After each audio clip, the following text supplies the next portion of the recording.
I see a lot of people talking about how Hetalia's fandom is very problematic and toxic, and even if that could be true, I do think that they are really trying their best to change as a fandom and to be more welcoming.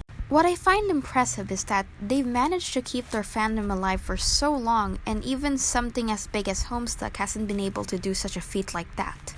You see, the reason why I think that Hetalia is still a fandom that's still active is of the new content that Himaruya seems to be producing a lot. The Coliseum books and the fact that there's an upcoming musical really helps this.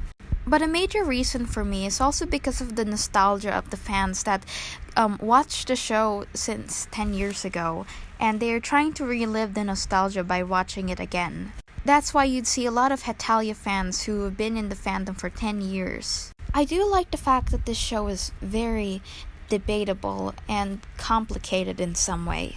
Like how Holy Roman Empire is confirmed to be Germany's brother, it still leaves a lot of questions and theories that could potentially fill the gap or hole that these questions have. The theories and speculations about characters' relationships, or just the characters in general, are also one of the biggest reasons why this fandom is still currently active.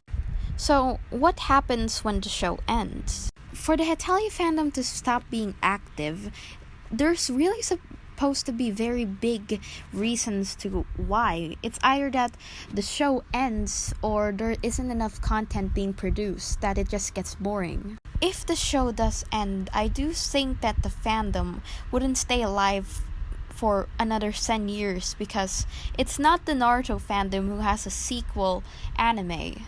When Hetalia ends, it ends. There's no sequels, the nations cannot have children, there isn't prequels to be made because it's already explained in the show. It's kind of hard to see how the Hetalia fandom could possibly end, and it's hard to see the aftermath of these situations. I do think that when it ends, the people who've seen the fandom since the beginning are definitely gonna feel very nostalgic, maybe even watch the show another time. The biggest possible aftermath of the situation is that Himaruya is just gonna make another anime and attempt to create the fandom that he once made. But to be honest, I don't think that Hetalia could be remade since it is history after all. Basically, the video ends.